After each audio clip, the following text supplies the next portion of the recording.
Hello, everybody. Thank you for listening. I just wanted to say thank you for everybody who's listened to the first episode so far.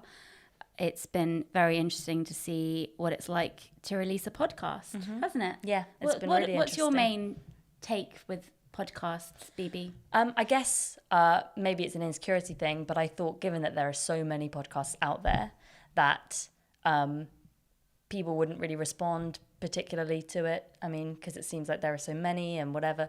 I felt anxiety that it would seem like we were a bit late to the party or we were just copying other people. So it was really nice when people were very warm and enthusiastic.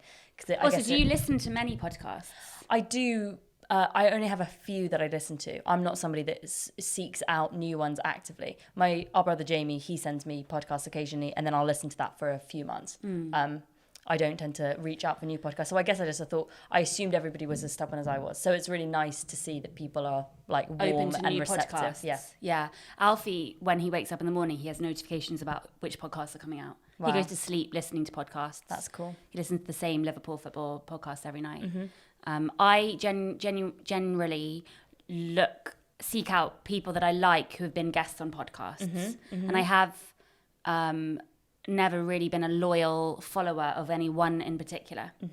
So, yeah, we are quite new to the podcast world, aren't we? And I think maybe the fact that we don't know too much about it is helpful because we're not coming in with like a bunch of like preconceptions about what it's supposed to be. We're just like basically chatting. I think. And we don't know how unsuccessful we are. Oh, truly, yeah. No. This is like we're in a bubble. Yeah, it's great to be oblivious, basically. Thank God. So I'm sitting on a pregnancy ball. The reason why we look so different height-wise is because I'm sitting on a chair and Jessie's sitting on a pregnancy yoga ball. It's meant to enable labour.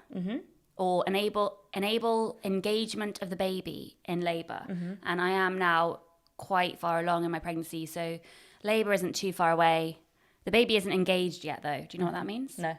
It means when the head is down in the vaginal area. Wow. So usually you can tell when the baby's engaged because your bump suddenly becomes a bit like lower and weird. So I haven't got there yet, and I am starting to think about labour in a more serious way. I think I've decided I want a water birth. So you have that in your birth plan? Yeah, I mean, obviously there's no point in having a birth plan, but if you want a water birth, you have to say that's something I would like if everything went to plan. If nothing happens, so there's no like disaster and it's not a risk pregnancy, which it hasn't been so far, then I can opt for the birth centre and have a water birth. And I just thought it'd be really nice. Although it does make me kind of like really worried about what swimsuit I would wear. Surely you wouldn't be wearing a swimming costume. Well, this is the thing. So many women give birth naked. I just can't deal with that. I just can't.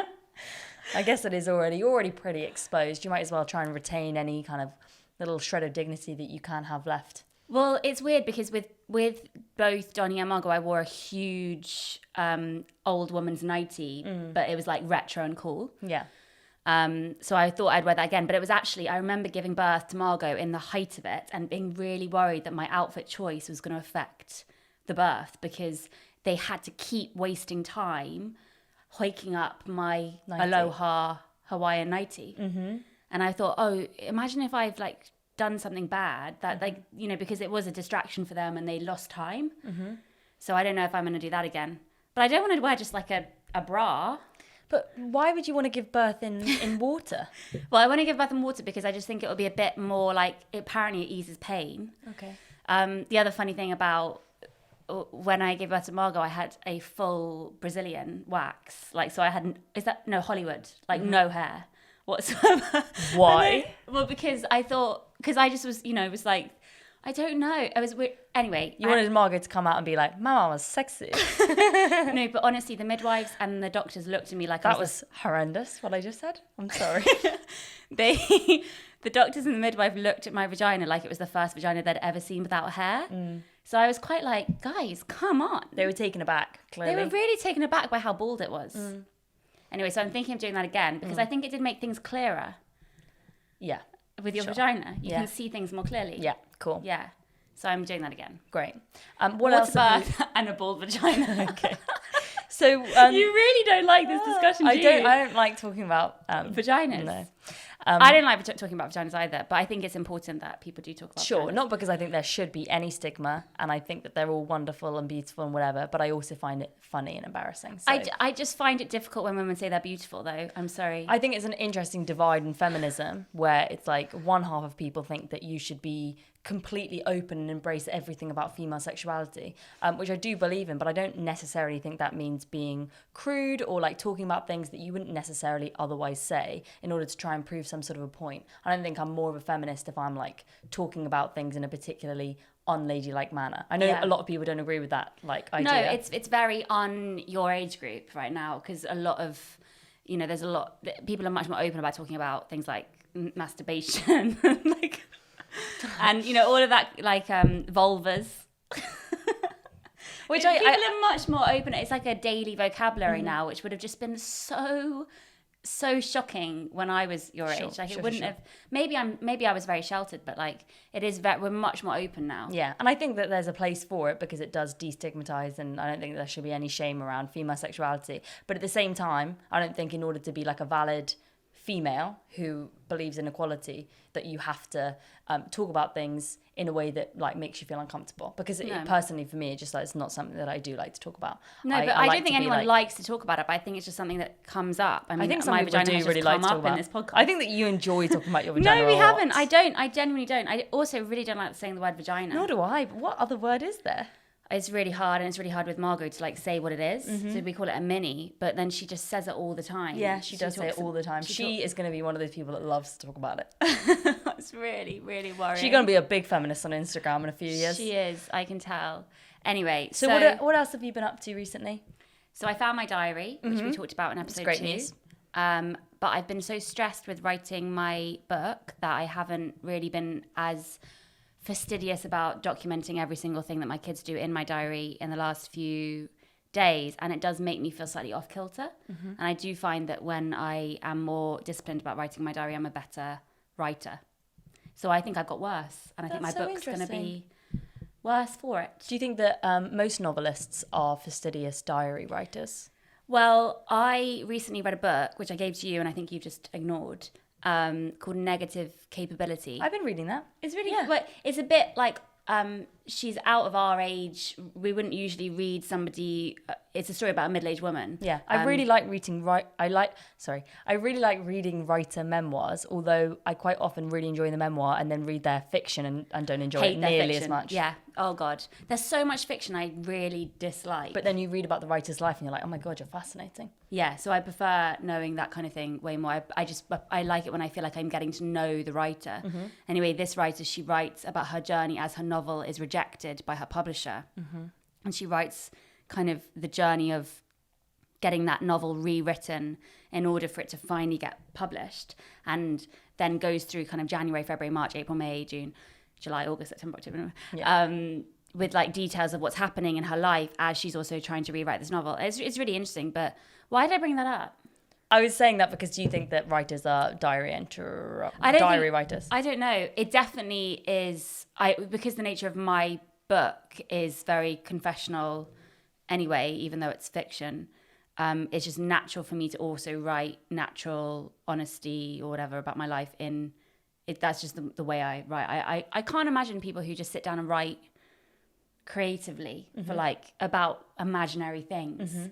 I find that amazing. Didn't we also once talk about, because I got loads of questions on Instagram, people asking about your writing process, the creative process in general, and we've spoken about that a bit before, but I think lots of people are interested as to whether you're somebody that views yourself as like a natural writer or somebody that you have to put a lot of work in. What do you do when you hit like a roadblock? Because we discussed that it's really annoying when people say that they just like, the writing just poured out of them, because I don't really think that that's how it works for me or for you. But what are your thoughts on that? I think it's a mixture of both. I definitely think that I am a natural writer, but that doesn't mean I'm good.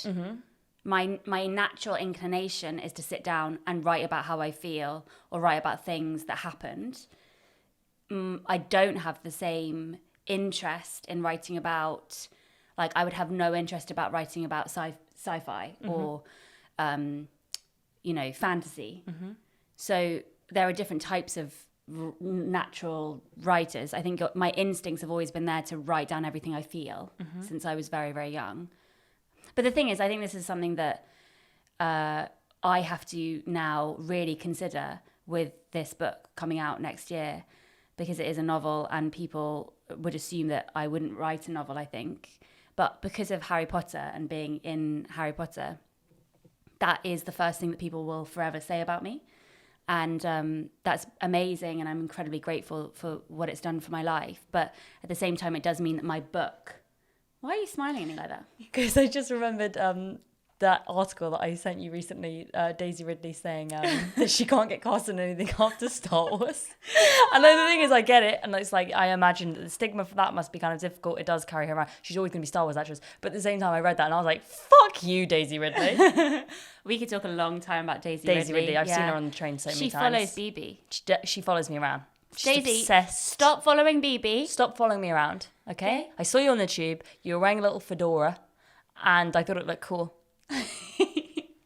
You would not suit a fedora. Can you imagine? No. Who suits a fedora but Daisy Ridley? But wow. I feel like fedoras are saved only for famous people. Like, I saw a man walk along the street the other day in a hat that Pharrell Williams wore. You know, they're really tall ones. The really funny ones that look like they're floating on top of your head. Yeah, and I was just like, he must be famous. Yeah, exactly. He must be famous.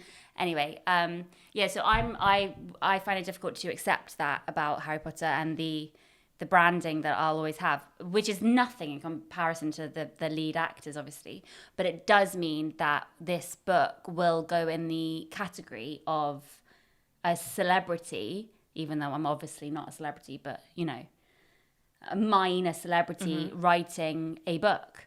So Harry Potter actress writes, Harry Potter actress does. That must be kind of difficult. Yeah, so Harry Potter actress writes a novel will go straight into a category, which I don't think the book is. And so in terms of my effort, in terms of writing the book, which has been life-changing, this is my main project and has been for a year.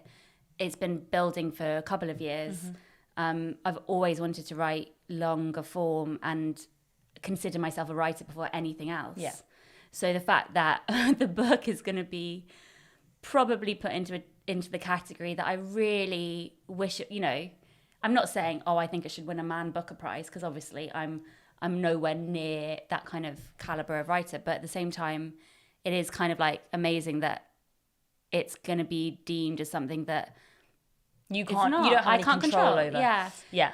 So that's hard, because as I finish the process of writing it, it's like, where is this going to go and what's it going to do and who's going to read it? But do you now put the effort in to try and change people's opinion of you? Like, try and make them see you as something that's not a Harry Potter actress? Or do you accept your fate as being what you are and try and be the best of that? So I think what I'm going to do is accept that I'm not going to spend 5 years writing my first novel to make it the perfect novel and the best that I can possibly make it. Obviously, I want it to be the best that I can possibly make it, but in terms of a deadline that I actually have and a life that I still have, so many different things to do and on top of the babies and stuff, there's just no way that I can spend years working on one thing. Yeah. So I think I've accepted that when it's released, it will be put into a category and hopefully people enjoy it, but that's the best I can do. Yeah. Yeah. So it's really interesting. But I hadn't thought about that until this week. I really just thought, I'm writing a novel and that's like a cool thing to do and people will hopefully read it. I didn't think about the marketing or why people pick up books. Why people pick up books. Because to be genuinely honest, if I saw a book in a bookshop that was written by a celebrity, I'd be like, I'm not picking up that. Yeah, because you assume that it's trashy. Because it's not that it's trashy, but I'm just like, this is their next thing that they're trying to do to make money. Yeah, exactly. Rather than this is their calling in life and this is what they should have been doing from day one. Yeah, it's difficult to convince people that because you're I am authentic. a novelist, Bebe. Okay? I know. I'm an authentic novelist. I've read. I know. I've been a novelist since the age of 5. Okay, that is in my blood. Novels are in my blood. I remember you made this like bound together illustrated novel when you were a teenager, and it was really, really beautiful. It wasn't a novel; it was just a cartoon. Yeah, but I viewed it as a novel. Thank you. It did have a lot of words in. Donnie is started to stay up with me sometimes at night and do his little drawings. And I was trying to show him that a drawing isn't immediately good. You have to rub stuff out and make it good. And that means sometimes you have to do 10, 15 versions of the same drawing. And I was trying to explain it for my shop and how I eventually put a print on sale, because he was like, I can sell a card too, mummy. And so as a exercise, I got out an old sketchbook and I showed him the draft of a drawing I'd done. And he found one from when I was at art school. And do you remember my drawings at art school were like all with ink and they were a bit more fancy. And he saw the drawing and he was like, mummy, you've got so much worse. So that didn't go that well. But I think I have got worse. I don't think you've got worse. At drawing I have. Because I'm now, like, I know what I like. And I just do that. I'm not like trying to paint, you know. Yeah, but I think that then that's the same conversation as we were having about your book. It's like you choose what to invest your time in and your skill in. So obviously you're going to be less practiced in a certain type of thing, but ultimately you're very, very good at what you do. So that's really cool. Hopefully. So what have you been up to this week, Bebe? I got my hair cut. Yes, and Bebe, so you might have listened to a previous episode where we had a fight about me trying to get Bebe to have a asymmetric bob. Which I never went for, unfortunately. I have been trying to get her to have a proper bob for years. But I think it's just because you are too scared to cut your hair, so you want to live vicariously through me having short hair and it looking terrible. Well, would you agree that I actually look quite a lot like Fearne Cotton? Oh my God. Do you think I look like Fearne Cotton? Not at all. Not at all. How can you say that? Not even to a degree do you look like Fearne Cotton. I look like Fearne Cotton. Absolutely not. You don't. I'm not as thin as her, but if I was, I would be very, if I was thinner, I would It's look not like at all about size thing. I think nose, facially, no, you my don't look like nose her at and my all. jaw and my nostrils. You don't look like Fearne Cotton. You look like Binner from Big Brother. Kinga, not Binner. Binner, Kinga. Kinga from Big Brother. Yes, I'm a mix of Kinga and Fearne Cotton. You look like Kinga from Big Brother. She's actually now a bodybuilder. Makes sense. Yeah, Makes sense. I do look. Okay. I want you to get a photo up of Fearne Cotton. We're gonna get Kinga here, and we're gonna get Fearne Cotton okay, here, so- and you can comment to see which more Jessie looks like. I have identical nostrils to Fearne Cotton. Anyway, she's had a bob recently. Ooh. And she looks really good. So it's given me courage to maybe get a bob, because I do see one of the questions here is Why- Jessie's hair. Why is it so long? Yeah. Somebody just wanted to know, given that you have kids and given that you're a busy person, why do you choose to have such outlandishly long hair? Because I don't have time to get it cut. I mean, surely, a cut is a couple of hours. It's not a couple of hours. The last time I had my hair cut was in October 2018, and I was in there for a whole day. Yeah. Okay. So Okay. anyway, you've had a nice haircut. My hair was very, very damaged. Also, I've had a lot of hair loss in the last year due to stress. And dyeing, because dyeing hair is evil. I haven't dyed my hair in over a year. It's not evil. I just have I have a very what's the word? Very strict view about Dyeing being hair. au naturel in every Yeah. single way, apart from when it comes to vaginal hair. But Yeah, it's true. When it comes to that, you like it to be bold as an eagle. long up here. Nothing down there. It's like the bottom half of your body is like you've been walked through like a laser. Just crazy. imagine if I did have like a full bush down there, like it would just be too much. Do you know what would be so funny if you were on that show Naked Attraction and they see the bottom half of your body first and then suddenly it raises and it's like, what is going on there? Well, no, my hair would have to go There's down. no consistency with the body hair on your body. No, I'm Do you have very armpit hair? bald. I'm bald everywhere apart from my hair. Yeah, makes sense. You also have such tiny little eyebrows too. It's so funny. Anyway, Keira Knightley had that haircut, so it's like Bebe's got like a mid-length bob. I really dislike it. It's a but long bob. It was the best. It was the best I could make of a bad batch. The hairdresser said that my hair just was very poor quality at the end. It's super dry. It's kind of wavy, and she said that this would help with the condition. And I'm just aiming to try and be able to grow it back to having nice thick ends again at some point. But I don't know. I think you look much younger. Really? Yeah, I think it's really nice. And I think really, really subtle. Do you think? I don't know. I guess I just have always wanted to have that sort of fairy princess long hair. But then I realised that, I don't know, you can look like a fairy princess You in can other have ways. a scruffy ponytail now, like Britney Spears used to. You Yeah, yeah. can have like a little top pony. Britney Spears is obsessed with her hair. Every video that she posts of herself on her Instagram is about her hair. It's her commenting on how good or bad her hair looks. Really? Yeah, she's always saying, I feel really good about my hair today, so here's a video of me doing a dance. Aww. I know. I feel like she is actually just being her true, honest self on her Instagram. Even if it's scary to other people, maybe that's just her way of expressing her. In a way, I think if you're a child actor or a child star, in a way you're kind of frozen in time.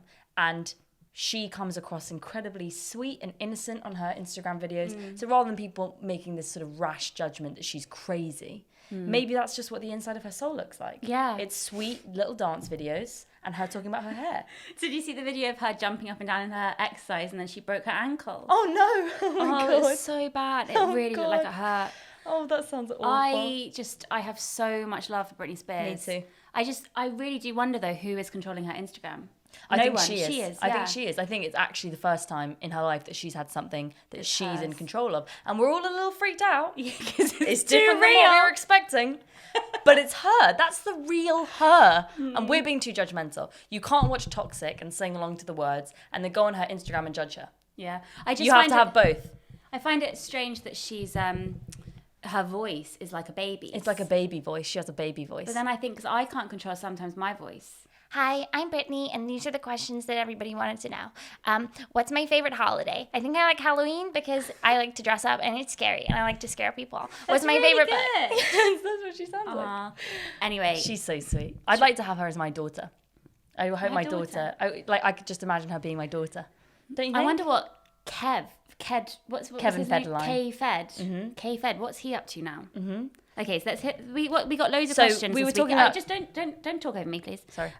We got loads of questions from Patreon and Instagram this week, and we thought we'd spend this episode answering a few. Some of them are pretty shit questions actually, and I think you can do a lot better. Yeah. But that's fine. So we've done the Jessie's hair. Why is it so long? Missing out on 20s. What? Somebody asked if I feel like coronavirus. Sorry, I always say it really badly. Coronavirus. Somebody asked me if I feel like coronavirus has deprived me of a certain portion of my 20s. You know? Well, it's only been months so far. I know. I feel like though the lasting repercussions might have an impact on I don't know, youthful night culture. But I have to say I wasn't exactly one to hit up the clubs before. It is terrifying though, because if it does go on for a few years and things are closed and like even things like going to gigs and stuff are socially distanced, it is going to affect a lot of your 20s. I think it's going to impact work more. And obviously, social life is tied to work because if you feel good about the work you're doing, if you have lots of work going on... Let's go have a couple of cocktails. Let's just go have a couple of cocktails after. Whereas now it's like, oh, I'm depressed because I have no work or no prospects. So obviously I'm not going to go and hit up the clubs. But the clubs aren't open anyway. So I guess you could say yes. My 20s are gone. Let's just write them off now. I mean, can you imagine going to a club now? No, it would be weird. But I would like to go out dancing somewhere, I think. Can you imagine going to a sweaty exercise class? No, I would hate that. But I hated that before anyway as well, so... It's changed everything, It has definitely changed my outlook. Another question we had was about how we think our general outlook has changed because of lockdown. Do you think I definitely think my outlook has changed quite dramatically. Positively or negatively? I probably positively in the long run, because I definitely feel like my work outlook is entirely different. And I know I'm really fortunate because I have opportunities that aren't necessarily solely through live performance, which is obviously now massively jeopardized. But I want to be happy. And I think that's become more of a priority in these few months as I've realized what do I need to be happy with such restrictions. So space is definitely one. Spending time with the kids and Alfie as much as possible, even though I think he would like a little bit less time. And things, like certain things. So, it's just like really simple stuff, but just like having a nice, like a yoga mat that's actually like nice and having things that actually make me feel good in the house, which I usually would have gone out of the house to get. And then that would have delayed me coming home to my kids and affected my entire day more. So now I've just tried to make my life as compact as possible and have everything that I need under one roof and have it be as sustainable as possible for my future. Why are you laughing at me? Sorry, I'm thinking of Kinga from Big Brother again. We need to look up Kinga because she's actually very different to me now. Yeah, please can we look up Kinga? I'm sorry. It's fine. I mean, I wonder, do you think she thinks about the moment that she put the bottle up her vagina in Big Brother every single day of her life? Because she probably does, you know? I just think of Big Brother as this beautiful time capsule because now I think as a society, we're so much more self-aware that I think it would be unbearable to watch people roaming around in the Big Brother house. Okay, so we've just been shown okay, so that's Kinga. That was when you were a teenager. You looked. Yeah, like I did, Kinga. and I did do the quiff thing. You did the quiff thing. like- You had the highlights on top and the dark hair below. You had the eyeliner, and it was just beautiful. Turquoise eyeliner. Yeah. No, it's good. It's Fearne Cotton. Fearne Okay? Cotton. Okay. You'll see. Yeah. You will see. Okay, but if you look like a mixture of Fearne Cotton and Kinga, who do I look like? You don't look like anyone in the world. That's very sweet. You I just- think that I you look don't much think- more unique than I do. Well, no, it's not that. No, but it's just. Yeah, I wasn't actually meaning to be sweet. so you were yeah. just saying that, like, It's kind of rude, actually. Yeah. Great. But I think you look like. Okay, tell me that isn't an identical image to me if I had a bob. Look at her nostrils. Look at her nose. That jawline is actually pretty similar to yours. Jawline and nostrils and her nose. And her nose. And you if don't I- have the same eyes at all. Yeah, no, her eyes are different. She's got brown eyes. What about her lips? Let me take a look at those lips. Hello. You actually do look really similar to her. Thank you. Thank you. Wow. If I was I just a little stand bit thinner corrected. and I did my glasses. Do you know what? You made a sterling point there and I concede. See, she's one of these people on Instagram I had to unfollow because I found her life too amazing Yeah. and I found it too upsetting. And her selfies were so like well done. Mm-hmm. So she would like show like just getting up in the morning at 6 a.m. with kids Yeah. selfies. Yeah. But then she would also obviously have a tripod at the bottom of her really cool wooden stairs and be able to pose in different ways of her outfits Yeah. in a way that wasn't like disgusting and too much. And that's what I want. The thing is, I tried to not unfollow people on Instagram. What I do is mute them. I mute the posts and the stories if I find their lives too upsetting Yeah. to me. But then the problem with that is if it's a friend of yours or someone that you vaguely know and you've had them muted for about 6 months to a year, you bump into them and I have no idea what they've actually been up to. Yeah. And it can be really embarrassing. But do you look at who's watched your stories? Oh yeah, and I read so much into it, and I know that it's ridiculous because so many people just blandly watch through stories. But I mean, especially when I was like single and like in love with boys and stuff, the second that somebody looks at your story, you just instantly think, "Oh my god, he looked at my story because he loves me." But they are in love with you if they watch your stories. I know that's what I'm convinced They of. are in love with you. That's what I'm convinced of. I have to train Alfie to not look at women's stories. Because they're going to think that he's in love with them. And if you are a woman who doesn't think that that person is in love with you, even if What's it's, wrong with you? Yeah, like you're too cocky. Exactly. What happened to your soul? Actually, no, they're not cocky. They're above it. They don't even need so above to think it. about Yeah. that. Oh, it's amazing. So I've muted a load of people recently, and I still see them come up on my stories. So like That in means terms that- of they've watched it. Do you think they know that I've muted them? No, nobody would know that you've muted them. It's when people are hyper aware, they can tell. If you haven't watched their stories for a while, they might text you and be like, "What? Why did you mute me?" Yeah. You know. But I'm not great to my friends anyway, so it's fine. Anyway, I saw Fearne Cotton come up on someone else's stories recently, and so I've built up my confidence Integrated her back to into your life. integrate her back in, and She's your doppelganger. We have the same nostrils after all. You which do, is my- and we have very different nostrils. Yeah, you're very lucky. You're No, very you're lucky. really lucky. You have a beautiful nose. No. We can do a whole podcast episode on my nostrils, but I don't want to. Mum thought I had a lazy eye for 2 years because my nose is actually closer to one eye than it is to the other. So sometimes when I'm looking directly at someone, I look like I've got a slight lazy eye. All my favourite people have had lazy eye problems in the past. Great. So what's this one? Masks. Political? Somebody asking if wearing masks or not should be politicised. Do we believe... What do you mean? Should you have a political slogan on your mask? No. Do we think that it's a political issue, seeing people choosing to wear masks or not? No, but I think the people who don't like their chins are so happy right now. Gotcha. Because they can just put their mask down there and they walk along. I saw that celebrity singer, what's his name? Tom Odell. Mm-hmm. I saw him the other day and he was inside just wearing his mask on his chin. And I thought, oh, he doesn't like his chin. Yeah. He's embarrassed. So he's lucky because he's now he has a chin camouflage. How to maintain friendships. as an adult, well, It's difficult. it's difficult. I think I'm getting a lot better at checking in with people that I'm quite good at texting now. I make sure that I text people I like quite regularly. So even if I haven't seen them in months, they know that I'm interested and I care. And I think people sometimes get quite like scared that they're not going to get a reply, but I'm very good at replying and texting. So even if I don't see them physically, I think texting is a really good way of doing that. I think I've always struggled with friendships. I either throw myself into them too much and get upset by, I don't know, people not liking me as much as I like them, or not being as integrated into a certain social group as I want to be. So I'm either too keen, or with people that are actually really great and nice, I don't make any effort whatsoever because I'm just not particularly used to it. So I tend to act quite jarringly with all of my friends, and I apologise sincerely to any person I've ever interacted with. No, you're a really good friend. You're a much better friend than me, but that's because you're a Cancer. That is, I mean, Cancers are warm. Cancers are warm people, When it but comes to they're my very actual- moody Yeah. Oh, yeah, big time. and changeable. Whereas I'm a Taurus, so I don't really need anybody else. Yeah, you're apart from grounded. The things that I absolutely depend on. Yeah. So because I've got you, because I've got our mum, because I've got Alfie and the kids, I've made my own little bubble.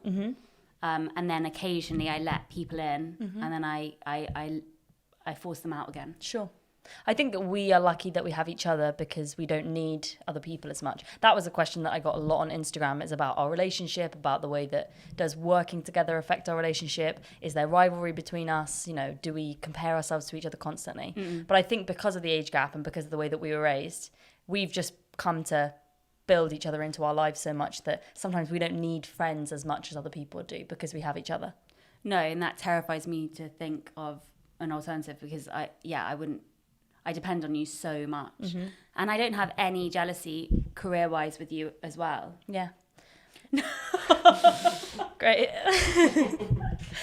I guess you don't need to. I don't mean it like that. I'm but not like, surprised. I know what I mean is like I genuinely like I'm happy for you with all your things. You're happy for me with all my things. Sure. We work as one. I'm joking. No, I'm fully supportive of everything that you do, and you're my other half. Exactly, we complete each other.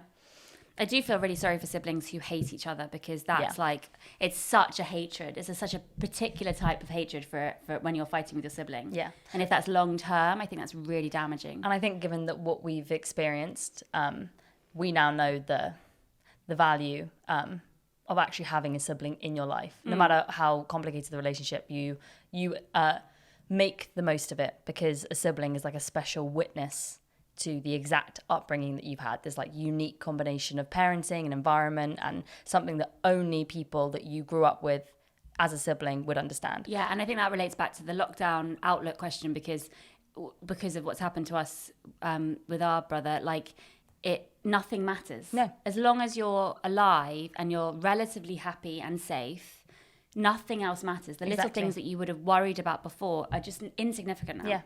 I remember last year I was at a wedding and this girl I was talking to was really, really bitching about her brother and saying that they just had no similarities. She found him really, really annoying. And that she kind of just wanted to cut him out of her life because she didn't respect his lifestyle choices. And it got me so upset because the way she was talking about it was obviously, you know, somebody that hasn't experienced what it's like to lose someone, especially lose a sibling, lose a brother. And I just kind of like, not angrily told her, but like basically warned her, you don't know when that person's going to be taken away from you. So you shouldn't say stuff like that. Yeah. And you should just appreciate your brother every second that he's in your life. Even if you are different, he's still there and you're not going to have a relationship like that again. And I was quite proud of the way I put it and everything. And I put it respectfully and all this kind of stuff. And it just kind of went over her head. I don't think that she really got it. Well, I think the main thing to say to people who are fighting with their siblings is just to let that stuff go and text them. Yeah. Have a truce. Yeah, exactly. Because death happens. It does. Unfortunately, guys. Sorry, but it does. Somebody messaged me a really, really funny message about, okay, I know this sounds a bit weird and random, but how do you cope with heartache? How do you stop eating peanut butter out of the jar? How do I stop hating him, but also at the same time wanting to have every single one of his babies and like go to a golf club and raise our children in a beautiful house? It was really funny. Aww. And I just was wondering what your thoughts were on heartache, because you've obviously devoted a lot of creativity to heartache, but like in terms of how you think you've dealt with it as a person, because in terms of turning heartache into something creative, turning heartache into art, that's like a beautiful thing to do. That's a really empowering thing to do. And also it's like visual proof that you've not let that person destroy you. Like any person that's broken your heart, they can go and look at something that you've made into really successful, beautiful art, and they can think, fuck, like that's amazing. Do you think that's actually the best way to get back at somebody who's broken your heart, turn it into art? But not everyone can write a one-woman play. That's true. So I don't think that's probably the best advice route to go down. But do you think that you actually handled it in real life as well as you did in your art? No, and that's why I chose particular moments where I was handling it to write about, or the funniest moments where I was not handling it to write about. But given that I never experienced heartbreak before breaking up with Alfie, or him and us breaking up, I cannot believe how painful it was. And given my experience with grief lately, I now realise that it's nowhere compared to grief. Yeah. But it was a completely different, unique type of pain that I have experienced heartbreak from unrequited love. Yes. Which is also completely different to heartbreak when a really good, long-ish, Relationship. substantial relationship, formative relationship ends. And especially on top of that with a child. Yes. 2 children. Because Margot was only about 10 weeks old when we actually broke up, but we were breaking up for a few weeks basically after she was born. How do you think you dealt with it? It was so physical. The entire thing was so physical. I was nauseous. I got really thin, and I wasn't really thinking clearly. And I wrote everything down. I wrote every single song down, every single thing he said down. I just wrote everything down and became slightly mad.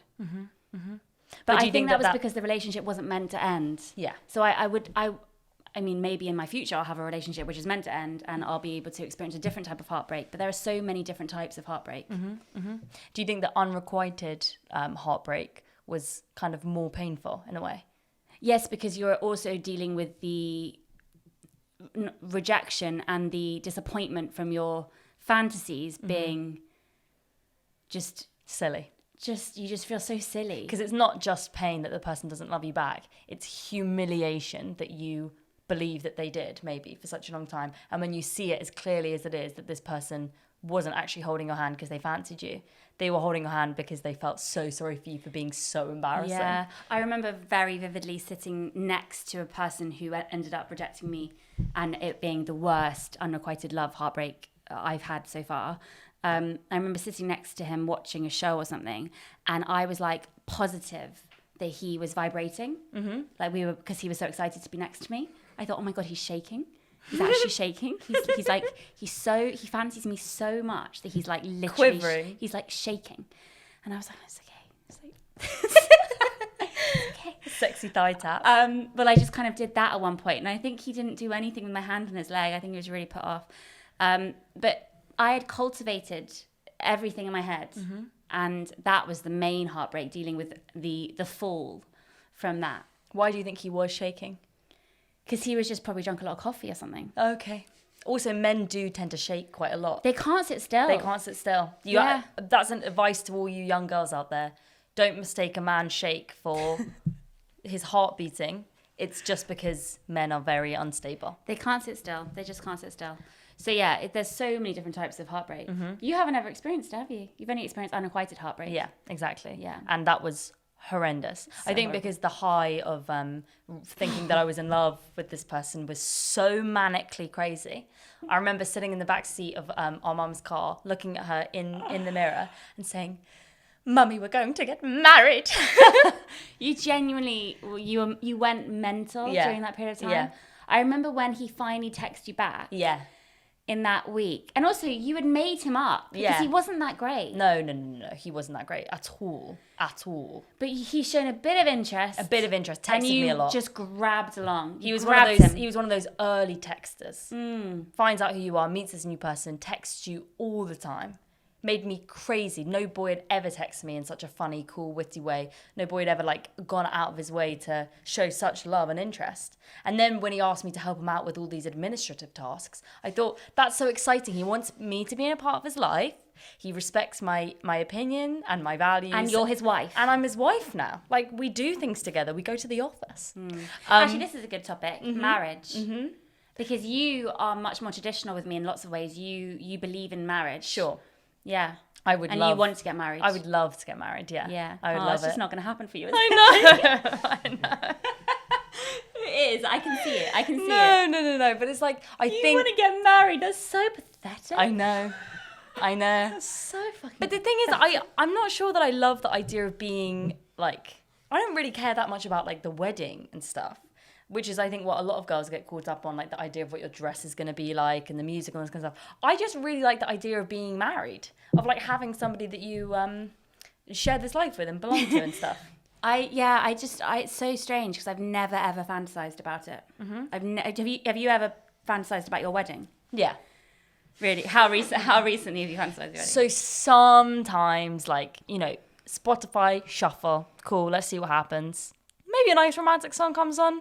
I might be thinking about my first dance. Sometimes I'm thinking, did we rehearse it? Did we go to those really embarrassing wedding dance classes where we like learn a special dance for it? But then at the same time, that's embarrassing. I don't want to do that. But I also don't want my first dance to be really poor. Like he's so much taller than me. Like I don't want it to be like really embarrassing for dancing.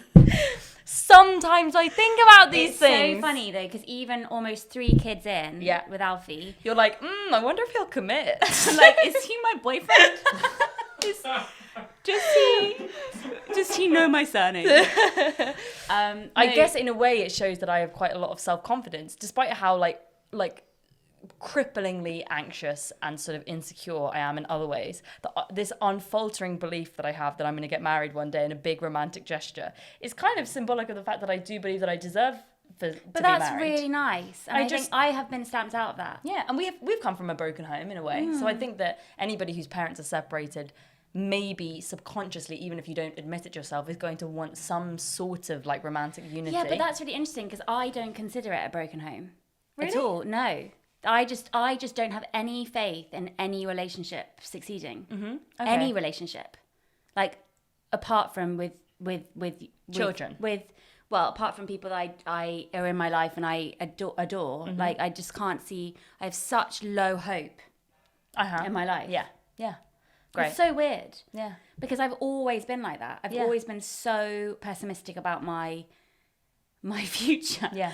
I think good things happening. Yeah. But you're type A and I'm type B. So I feel like you're more realistic. You don't let things sort of get out of hand in terms of your imagination and your expectations. But weirdly, that kind of allows you to go further. Whereas with me, despite the fact that I'm really lacking in motivation sometimes and I constantly start things and then don't finish them and I have all these kind of like anxieties and insecurities, I still have like these locked box things that I put on such a pedestal, like marriage and romance and like, you know, future career success that I actually do still believe in. You know, I actually have like, there's one part of my brain that's like incredibly confident and sort of ambitious, which is very funny. I wonder in a couple of years if that will be gone. Gone. I think it will. It's starting to fizzle out. I don't know if it will. I think it's really good. I think that would be, I would be a nicer person if I had that level of hope.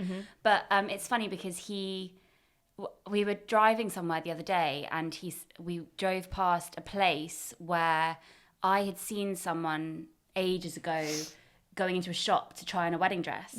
And it triggered in my mind a thought I'd never had about trying on a wedding dress. I never even considered me in a wedding dress. And so I jokingly was like, when are you going to ask me to marry you? Or something like that. Yeah. We were alone. We didn't have the kids with us.